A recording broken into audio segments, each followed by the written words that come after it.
창밖으로 낙엽이 지는 것을 바라보는 김민준 선생의 눈가에 스산함이 어렸다. 72해의 가을이었다. 5년 전 그림자처럼 함께했던 아내가 속절없이 그의 곁을 떠난 후 시간은 더디게 그러나 어김없이 흘러 그를 현재로 데려다 놓았다. 평생을 아이들의 글소리와 함께했던 교직에서 물러난 지도 10년이 훌쩍 넘었다. 한때는 교정의 플라타너스 그늘 아래서 제자들의 낭낭한 목소리에 귀 기울이고 동료 교사들과 밤늦도록 교육의 미래를 논하며 뜨거운 열정을 불태웠던 그였다. 그러나 이제 그의 곁에는 텅 빈 집의 적막과 아내의 부재가 남긴 공허함만이 맴돌았다. 아들, 딸은 제각기 가정을 꾸리고 분주한 도시의 삶에 휩쓸려 지낸 지 오래였고 명절이나 생일날 짧은 만남 뒤에 남는 것은 늘 더 깊은 고독감이었다. 전화기 너머로 들려오는 손주들의 재롱도 잠시뿐 통화가 끝나면 집안의 공기는 더욱 차갑게 식어갔다. 무료함과 외로움이 일상이 된 어느 날 오후 민주는 먼지가 뽀얗게 쌓인 손녀의 낡은 스마트폰을 의미 없이 만지작거렸다. 젊은 시절 그는 새로운 문물에 대한 호기심보다는 익숙한 것들에 대한 애착이 강한 사람이었다. 하지만 견딜 수 없는 적막은 그로 하여금 자꾸만 작은 화면 속 세상으로 눈을 돌리게 만들었다. 그러다 우연히 발견한 은빛 마루라는 이름의 시니어 취미 공유 앱. 혹시나 하는 마음에 앱을 설치하고 젊은 시절 아내에게 밤마다 읽어주던 시 한 구절을 떨리는 손으로 올렸다. 윤동주의 시였다. 죽는 날까지 하늘을 우러러 한 점 부끄럼이 없기를. 그의 짧은 글과 함께 올린 빛바랜 가을 풍경 사진 아래로 뜻밖의 댓글 하나가 달렸다. 닉네임은 소피아 킴. 선생님의 글에서 깊은 연륜과 따스함이 느껴지네요. 마치 돌아가신 저희 아버지께서 들려주시던 시 한 구절을 다시 만난 듯 가슴이 뭉클합니다. 혹시 괜찮으시다면 선생님의 다른 글도 읽어보고 싶습니다. 민준의 마른 가슴에 아주 오랜만에 잔잔한 설렘의 파문이 일었다. 그는 조심스럽게 소피아 킴에게 답글을 남겼고 그것이 시작이었다. 어색했던 첫 인사는 금세 편안한 대화로 이어졌다. 소피아는 자신을 미국에서 활동하는 30대 후반의 매력적인 재미교포 사업가라고 소개했다. 한국을 떠나 산지 오래되었지만 늘 가슴 한편에는 모국에 대한 짙은 그리움을 안고 산다고 했다. 그녀가 보내온 프로필 사진 속에는 지적이고 세련된 분위기의 여인이 부드러운 미소를 짓고 있었다. 배경으로는 뉴욕의 마천루가 흐릿하게 보였다. AI로 정교하게 만들어진 듯한 그러나 더없이 감미롭고 차분한 그녀의 음성 메시지는 민준의 마음을 더욱 설레게 했다. 선생님의 목소리를 들으니 마음이 편안해져요. 꼭 타국에서 만난 고향 사람 같아요. 선생님의 지혜와 경험을 배우고 싶습니다. 그녀의 말 한마디 한마디는 민준의 텅 빈 가슴을 촉촉이 적시는 담비와 같았고 그는 까맣게 잊고 지냈던 삶의 온기를 다시 느끼는 듯했다. 매일 밤 민준은 서재의 낡은 책상 앞에 앉아 소피아와 대화를 나누는 것이 일과가 되었다. 그녀는 민준의 과거 교직 생활에 깊은 관심을 보이며 그의 이야기에 귀 기울였고 민준은 마치 다시 강단에 선 젊은 교사가 된 듯 신이 나서 자신의 경험과 생각을 털어놓았다. 잊고 지냈던 삶의 의미와 활력을 되찾는 듯했다. 소피아는 자신의 힘든 과거, 이른 나이에 남편과 사별하고 홀로 사업을 일구어왔다는 이야기, 믿었던 동업자에게 배신당해 큰 상처를 입었지만 꿋꿋하게 재기했다는 이야기를 고백하며 민준의 동정심을 샀고 동시에 그의 지혜와 조언을 구하며 그를 정서적으로 의존하게 만들었다. 그녀는 민준이 젊은 시절 아내와 즐겨 듣던 브람스의 교향곡이나 쇼팽의 야상곡에 대해서도 해박한 지식을 뽐냈고 그가 즐겨 읽던 헤르만 헤세나 까이의 문학작품에 대해서도 깊이 있는 대화를 나누었다. 민준은 마치 영혼의 단짝을 만난 듯한 기분에 휩싸였다. 그녀는 민준을 선생님이라고 깍듯이 부르면서도 때로는 선생님은 제게 아버지 같기도 하고 때론 다정한 오라버니 같아요라며 그의 마음을 교묘하게 흔들었다. 민준은 어느새 소피아가 보내오는 메시지를 기다리는 것이 하루 중 가장 중요한 일이 되었고 그녀의 칭찬 한마디에 세상을 다 얻은 듯 기뻐했다. 그의 황혼에 찾아온 뜻밖의 로맨스였다. 어느 날 밤 소피아는 유난히 슬픈 목소리로 민준에게 말을 걸었다. 선생님, 혹시 제가 너무 염치 없는 부탁을 드리는 건 아닐지 모르겠지만 작은 도움 하나만 청해도 될까요? 그녀는 한국에 계신 자신의 옛 은사님이 갑자기 편찮으셔서 병원에 입원하셨는데 자신이 지금 해외에 있어 직접 찾아뵐 수도 없고 송금도 여의치 않다고 했다. 선생님께서 제 대신 위로금이라도 좀 전달해 주시면 정말 감사하겠습니다. 물론 제 이름은 밝히지 말아 주시고요. 그저 마음만이라도 전하고 싶어서요. 민주는 한치의 망설임도 없이 기꺼이 돕겠다고 나섰다. 다음 날 아침 일찍 그는 은행으로 향했다. 창구 직원에게 100만 원을 찾아 소피아가 알려준 계좌로 송금하는 그의 손은 살짝 떨렸지만 마음은 전에 없이 뿌듯하고 가벼웠다. 누군가에게, 특히 소피아처럼 아름답고 지적인 여인에게 자신이 필요한 존재가 될 수 있다는 사실이 그를 행복하게 만들었다. 그가 송금 사실을 알리자 소피아는 채팅창 너머로 눈물 이모티콘을 연발하며 연신 감사 인사를 전했다. 선생님은 정말 하늘에서 내려온 천사 같아요. 선생님의 따뜻한 마음에 제 모든 시름이 다 녹아내리는 것 같아요. 민주는 그 말에 세상을 다 얻은 듯 가슴이 벅차올랐다. 그는 자신의 작은 선행이 소피아에게 큰 위로가 되었다는 사실에 깊은 만족감을 느꼈다. 그 후로도 소피아의 작은 부탁들은 간헐적으로 이어졌다. 그녀가 후원하는 해외 빈민 아동들을 위한 자선단체의 긴급 지원금, 한국지사 설립을 위한 시장조사 비용 일부, 혹은 중요한 사업 계약을 앞두고 상대방에게 줄 한국 전통 공예품 선물 구입 비용 등 명목은 다양했지만 액수는 민준이 감당할 수 있을 정도의 소액이었다. 민준은 매번 그녀의 부탁을 기꺼이 들어주었고 그때마다 소피아는 민준의 따뜻한 마음에 감동했다며 그의 자존감을 한껏 높여주었다. 선생님 같은 분이 제 곁에 계시다는 것만으로도 저는 얼마나 든든한지 몰라요. 민주는 이 모든 과정을 딸 지혜에게는 철저히 비밀로 했다. 혹시라도 딸이 자신의 황혼 로맨스를 주책이라고 생각할까봐 혹은 소피아의 순수한 마음을 오해하여 그녀에게 상처를 줄까봐 두려웠기 때문이다. 그는 소피아와의 관계를 자신만의 소중한 비밀로 간직하고 싶었다. 시간이 흘러 어느덧 싸늘한 바람이 옷깃을 파고드는 늦가을이 되었을 때 소피아로부터 평소와 다른 다급한 연락이 왔다. 그녀의 목소리는 잔뜩 쉬어 있었고 채팅창에 찍히는 글자들도 평소의 차분함과는 거리가 멀었다. 그녀는 자신이 모든 것을 걸고 추진하던 해외 대규모 친환경 에너지 사업이 국제 정세 악화와 경쟁사의 악의적인 방해 공작으로 인해 하루아침에 심각한 자금난에 빠졌다며 절박하게 도움을 요청했다. 선생님, 정말 죄송하지만 이번에는 선생님의 도움이 절실히 필요해요. 이 사업이 실패하면 저뿐만 아니라 수많은 투자자와 직원들이 하루아침에 길거리에 나앉게 돼요. 선생님의 지혜와 경륜이라면 이 위기를 극복할 방안을 찾아주실 수 있을 것 같아요. 그리고 아주 조금의 자금 지원도 절실하고요. 그녀는 정교하게 조작된 사업 계획서와 투자 제안서를 이메일로 보내왔다. 내용은 복잡했지만 그녀의 설명은 논리정연했고 예상 수익률은 어마어마했다. 민주는 평생 모은 퇴직금과 아내와의 추억이 담긴 예금 통장을 해지하여 소피아가 알려준 해외 법인 계좌로 송금했다. 5천만 원이라는 거금이었다.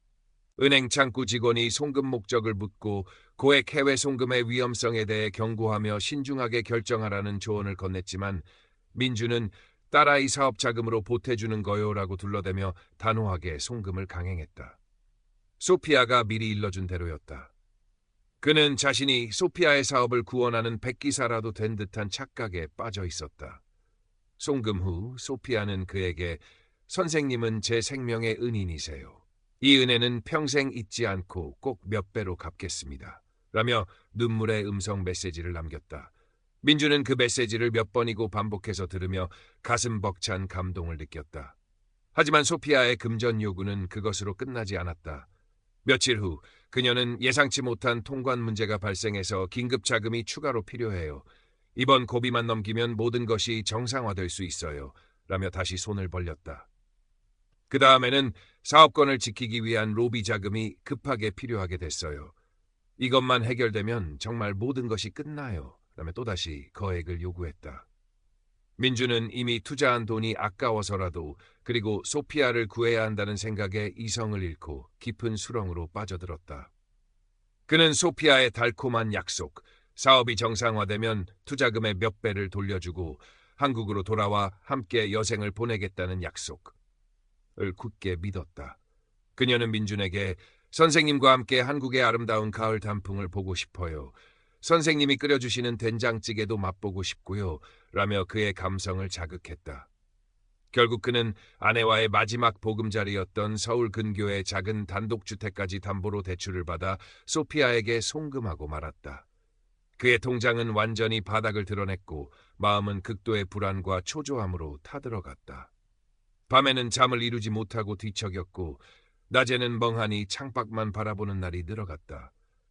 아버지의 수상한 행동과 급격한 심경 변화는 딸 지혜의 예리한 눈에 포착되었다. 밤늦도록 누군가와 비밀스러운 통화를 하고 은행에 드나드는 횟수가 잦아졌으며 평소답지 않게 돈 문제로 전전긍긍하는 모습이었다. 가끔 아버지 댁에 들를 때면 그의 얼굴은 수척해져 있었고 눈빛에는 초조함이 가득했다. 지혜는 조심스럽게 아버지에게 무슨 일이 있는지 물었지만 민주는 네가 신경 쓸 일 아니다. 다 잘 되어가고 있으니 걱정 말아라라며 완강하게 입을 닫았다. 오히려 딸의 걱정 어린 질문을 자신에 대한 불신으로 받아들이며 역정을 내기도 했다. 걱정이 된 지혜는 인터넷에서 노인 대상 사기, 로맨스 스캠, 재미교포 사업가 사기 등의 키워드를 검색하기 시작했고 아버지의 상황과 섬뜩할 정도로 유사한 피해 사례들을 접하면서 불안감은 점점 커져만 갔다. 아버지의 책상 서랍에서 우연히 발견한 해외 송금 영수증은 그 불안감을 확신으로 바꾸어 놓았다. 아버지와의 대화는 완전히 단절되었고 한때 따뜻했던 부녀 사이에는 넘을 수 없는 차가운 벽이 생겨버린 듯했다. 민주는 딸의 걱정 어린 시선마저 자신과 소피아의 순수하고 고귀한 관계를 의심하는 불경한 것으로 치부해버렸다. 그는 이미 소피아라는 거미줄에 단단히 얽매인 가련한 나비와 같았다. 그의 이성은 마비되었고 오직 소피아의 목소리와 약속만이 진실인 것처럼 느껴졌다. 어느덧 해가 바뀌고 차가운 겨울바람이 살을 내는 듯 매섭게 불던 날 마침내 소피아로부터 모든 문제가 해결되었다는 낭보가 전해졌다. 그녀의 목소리는 평소보다 한층 더 밝고 경쾌했다. 선생님 덕분에 제가 모든 위기를 넘기고 마침내 사업을 정상 궤도에 올려놓았어요. 이 모든 것이 다 선생님의 헌신적인 도움 덕분이에요. 그녀는 감격의 겨운 목소리로 말했다. 그리고는 이제 남은 것은 자신이 한국으로 들어가 민준과 함께하는 것뿐이라며 비행기표 발권과 한국에서의 초기 정착 자금 명목으로 마지막 거액을 요구했다. 선생님, 정말 죄송하지만 이 돈만 있으면 이제 정말 모든 게 완벽해져요. 제가 한국에 도착하는 대로 약속드렸던 투자금의 3배를 먼저 돌려드릴게요. 그리고 우리 함께 제2의 인생을 시작하는 거예요. 선생님이 좋아하시는 강릉 바닷가에 작은 집을 얻어 함께 시를 쓰며 살아요. 민주는 이미 텅 빈 통장을 보며 마지막 남은 일말의 이성마저 놓아버릴 지경이었다. 그는 소피아와의 행복하고 평화로운 미래를 상상하며 하나뿐인 집을 금매로 내놓을 결심까지 굳혔다. 이미 대출로도 모자라 사채까지 알아보고 있던 터였다. 그가 떨리는 손으로 부동산 중개업소에 전화를 걸려던 바로 그 순간 현관 초인종이 요란하게 그리고 다급하게 울렸다. 문을 열자 딸 지혜가 창백하다 못해 파랗게 질린 얼굴로 서 있었다. 그녀의 손에는 두툼한 서류 뭉치가 들려 있었다. 아버지, 제발 정신 좀 차리세요. 그 여자, 소피아라는 그 여자 다 사기꾼이에요. 아버지가 지금껏 믿어온 모든 게 다 거짓말이라고요. 지혜는 밤새 인터넷을 뒤지고 아버지가 송금한 은행에 찾아가 어렵게 얻어낸 자료들을 아버지 앞에 펼쳐놓았다. 소피아가 민준에게 보내왔던 프로필 사진은 해외의 한 스톡 이미지 사이트에서 활동하는 무명 모델의 사진이었고 그것도 여러 사기 사건에 이미 도용된 적 있는 사진이었다.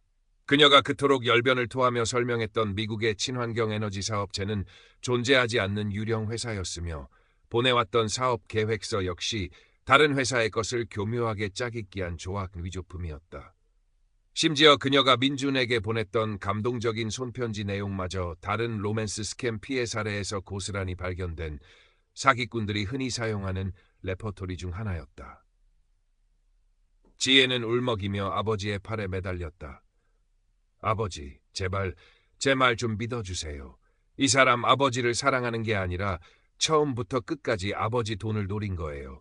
아버지 인생을 통째로 망가뜨리려고 작정한 악마라고요.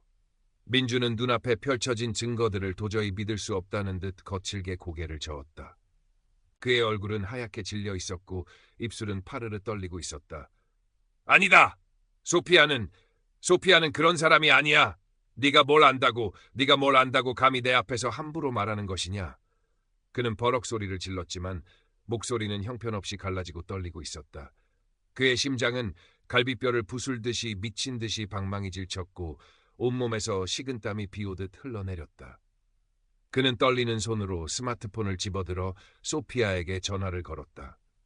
그러나 수화기 너머에서는 고객님께서 전화를 받을 수 없어 라는 차가운 기계음만이 반복될 뿐이었다. 몇 번이고 다시 걸어보았지만 결과는 마찬가지였다. 불안감에 휩싸여 채팅 앱을 열어보았지만 소피아 킴이라는 계정은 이미 알 수 없는 사용자로 바뀌어 있었고 그녀와의 달콤했던 모든 대화 기록은 한낱 물거품처럼 사라져버린 후였다. 그녀의 목소리, 그녀의 사진, 그녀의 약속들, 그 모든 것이 한낱 신기루였음을 잔인한 현실이 그의 눈앞에 펼쳐지고 있었다. 민주는 그 자리에 풀썩 주저앉았다. 자신이 철석같이 믿었던 모든 것이, 자신의 마지막 희망이라고 생각했던 모든 것이 한낱 추악한 거짓이었다는 잔인한 진실 앞에서 그는 아무 말도 할 수 없었다. 평생을 교직에 몸담으며 정직과 성실을 신념처럼 지켜왔던 자신의 삶이 송두리째 부정당하는 듯한 참담함이 그의 온몸을 짓눌렀다. 아내와의 아름다운 추억이 깃든 집, 노후를 위해 아껴 모았던 퇴직금, 그리고 소피아와 함께 꿈꾸었던 황혼의 로맨스, 그 모든 것이 한순간에 산산조각 나버린 것이다. 그의 서재 창밖으로는 어느새 한방눈이 소리 없이 펑펑 내리고 있었다. 그 눈송이들은 마치 그의 처참하고 황망한 심정을 아는 듯 하염없이 창문을 두드렸다. 민주는 거실 바닥에 엎드려 어린아이처럼 목 놓아 오열했다. 그의 울음소리는 텅 빈 집안을 가득 메우고 하얀 눈송이와 함께 밤이 깊도록 처절하게 이어졌다. 지혜는 그런 아버지를 차마 바라보지 못하고 함께 눈물을 흘리며 그의 등을 하염없이 쓸어내릴 뿐이었다. 그 후 며칠 동안 민주는 식음을 전폐하고 방 안에 틀어박혀 세상을 등진 채 지냈다.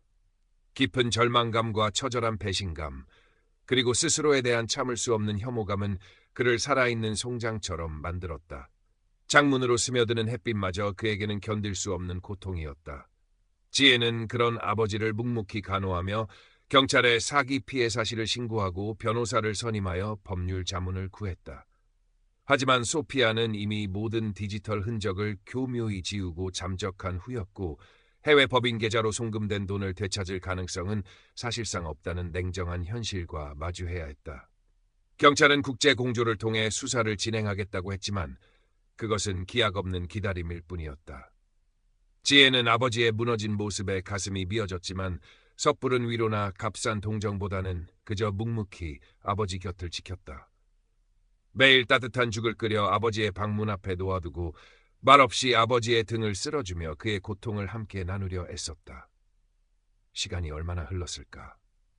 민주는 문득 창밖에서 들려오는 지혜의 낮고 힘없는 흐느낌 소리에 퍼뜩 정신을 차렸다.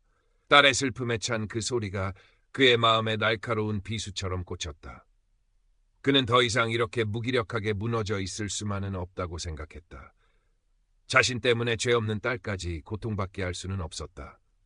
그리고 무엇보다도 먼저 세상을 떠난 아내에게 부끄럽지 않은 남편, 부끄럽지 않은 아버지로 남고 싶었다. 그는 아주 조금씩 떨리는 손으로 지혜가 가져다주는 죽을 넘기기 시작했고 며칠 만에 수염을 깎고 몸을 일으켰다. 지혜의 손에 이끌려 찾아간 심리상담센터에서 민주는 상담사의 따뜻한 격려와 전문적인 도움 속에서 자신의 상처를 조심스럽게 꺼내놓기 시작했다. 그 과정은 마치 생사를 도려내는 듯 고통스러웠지만 그는 회피하지 않고 자신의 어리석음과 외로움을 정면으로 마주하려 했었다. 자신이 왜 그토록 쉽게 사기꾼의 가머니설에 넘어갔는지, 자신의 내면 깊숙한 곳에 어떤 채워지지 않는 결핍이 있었는지를 조금씩 깨닫게 된 것이다. 아내의 부재가 남긴 공허함, 자녀들에게 짐이 되고 싶지 않았던 자존심, 그리고 황혼기에 찾아온 고독감과 사회로부터의 소외감이 그를 얼마나 취약하게 만들었는지 비로소 알게 되었다. 그러던 중 과거 민준의 가르침을 받았던 제자 중 한 명이 변호사가 되어 그를 찾아왔다. 스승의 안타까운 소식을 전해 들은 그는 로맨스 스캠 피해자들을 익명으로 지원하는 작은 시민단체를 소개해 주었다. 민준은 처음에는 망설였지만 지혜의 간곡한 권유에 힘입어 용기를 내어 그곳에 문을 두드렸다. 그는 그곳에서 자신과 비슷한 아픔을 가진 사람들과 익명으로 소통하며 서로의 상처를 보듬고 쓰라린 경험을 공유하며 큰 위로를 얻었다. 혼자가 아니라는 사실, 그리고 다시 시작할 수 있다는 작은 용기를 얻었다. 그곳에서 그는 자신의 경험을 글로 써 다른 피해자들에게 경각심을 주는 소극적인 활동에도 참여하기 시작했다. 어느덧 계절이 두어 번 바뀌어 창밖으로 따스한 봄 햇살이 스며들던 날, 민주는 먼지가 뽀얗게 쌓인 서재를 정리하다 젊은 시절 아내와 함께 등산을 가서 찍은 낡은 빛바랜 사진 한 장을 발견했다. 환하게 웃고 있는 아내의 얼굴 위로 그의 뜨거운 눈물이 뚝뚝 떨어졌다. 하지만 그 눈물은 더 이상 절망과 자책의 눈물만은 아니었다. 그 속에는 아내에 대한 사무치는 그리움과 미안함, 그리고 아주 작은 새싹 같은 희망이 뒤섞여 있었다. 그는 조심스럽게 현관문을 열고 아주 오랜만에 바깥 공기를 들이마셨다. 아직은 찬 기운이 남아 있었지만 공기 속에는 분명 봄의 생기가 느껴졌다. 골목길 담벼락에는 노란 개나리가 수줍게 꽃망울을 터뜨리고 있었다. 그는 천천히 걸어 동네 어귀의 작은 노인정으로 향했다. 그곳에서 오랜만에 만난 옛 동네 친구들과 어색하지만 따뜻한 인사를 나누고 한쪽 구석에 놓인 바둑판 앞에 앉았다. 탁! 탁! 묵직한 바둑돌이 놓이는 소리가 그의 마음에 오랜만에 잔잔한 평화를 가져다 주었다. 그의 삶이 예전처럼 완벽하게 돌아갈 수는 없을 것이다. 마음 깊이 팬 상처는 쉽게 아물지 않을 테고 타인에 대한 불신감도 하루아침에 떨쳐내기 어려울 것이다. 하지만 그는 절망 속에서도 아주 작은 희망의 씨앗을 발견했고 상처를 안고 살아가는 법을, 그리고 아주 작은 일상 속에서 새로운 의미와 소소한 기쁨을 찾는 법을 아주 천천히 그러나 분명하게 배워갈 터였다. 스마트폰 화면 속에 화려하지만 공허한 허상이 아닌 바로 지금 자신의 곁에 있는 현실의 관계 속에서. 며칠 후 민주는 자신의 서재 창가 햇볕이 가장 잘 드는 곳에 작은 난초 화분 하나를 들여놓았다. 가만히 물을 주며 그는 아주 희미하게 미소 지었다. 그의 얼굴에는 아직 깊은 슬픔의 그늘이 남아 있었지만 그 그늘 너머로 아주 작고 여린 새싹 같은 희망이 힘겹게 고개를 내밀고 있었다. 온라인 세상의 냉혹한 위험성에 대한 뼈아픈 교훈과 함께 인간적인 연결과 진정한 소통의 소중함을 가슴 깊이 되새기며 그의 황혼은 그렇게 또 다른 페이지를 힘겹게 그러나 꿋꿋하게 넘기고 있었다. 그의 이야기는 아직 끝나지 않았다.